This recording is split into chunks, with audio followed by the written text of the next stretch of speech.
Tidbits from TNT, Wednesday morning, the 2nd of July 2025. Listen to the full version on the official dinarreport.com blog and become our supporter on Patreon. TNT. Tishwash. Economist. Most of the money supply is outside banks for this reason.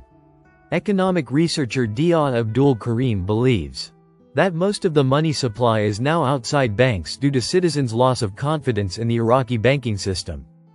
Abdul Karim told Al-Maluma, "There is a lack of confidence among citizens in the existing banking system. Due to fears of sanctions, bank robberies, or a collapse of the political system, which would have repercussions for the banks."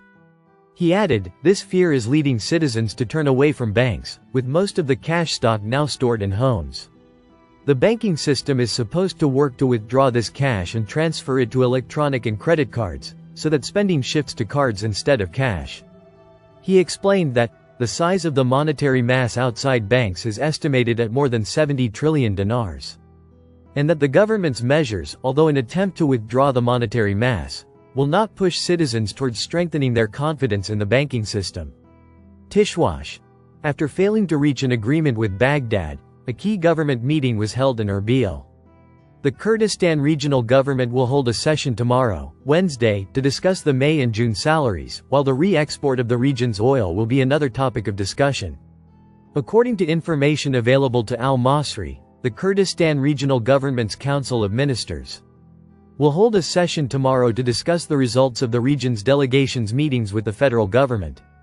The Kurdistan delegations' meetings in Baghdad over the past few days have yielded no results, despite assurances from MPs and political sources that an agreement is close to being reached on salaries and the resumption of the region's oil exports. According to sources, the federal government is expected to send May salaries until Erbil and Baghdad reach an agreement on oil exports and the release of half of the region's oil revenues. Tishwash. Al-Nusairi. The central bank is making fruitful efforts in the first half of 2025 to achieve the comprehensive banking reform project.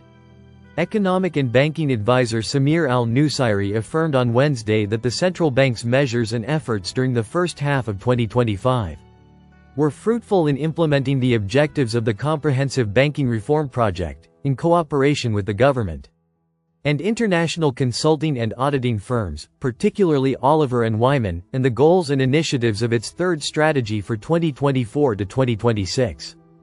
Al-Nusairi spoke about the challenges facing the Iraqi economy and the opportunities for reforming the banking sector within the government's framework, as well as the prospects of the central bank's future vision for the role of the banking sector in sustainable development.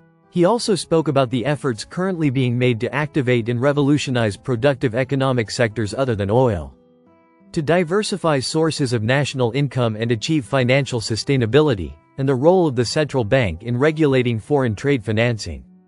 Completing infrastructure projects to achieve comprehensive digital transformation and expanding the use of electronic payment tools to achieve financial inclusion.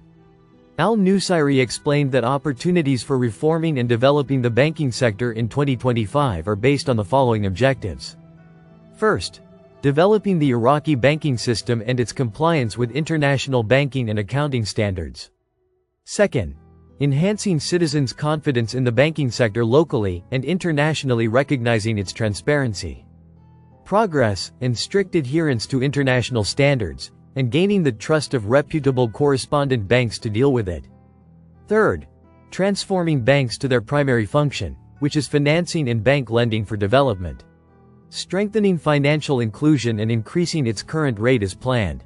Fourth, banks that do not provide loans and banking facilities that contribute to development, as they are the lever of sustainable development, lose their meaning as banks, which requires a specific position from the central bank in 2025. Fifth, strengthening procedures and decisions to transition from a cash economy to a digital economy and withdrawing funds outside the banking cycle and bringing them into the banking system. He pointed out that all the above objectives, although the period specified for their implementation according to the banking reform project and the central bank strategy ranges between 1 to 4 years, what was achieved in 2023 and 2024 until June 30, 2025 constitutes ambitious percentages as announced. which led to the evaluation and classification of banks based on their achievement of the planned objectives. There are banks moving towards the required development and banks that still need an additional period of time to achieve the objectives. And there are troubled banks that are now making exceptional efforts from the central bank and the administrations of these banks to rehabilitate them. Listen to the full version on the official dinarreport.com blog and become our supporter on Patreon. Source: Dinar Recaps.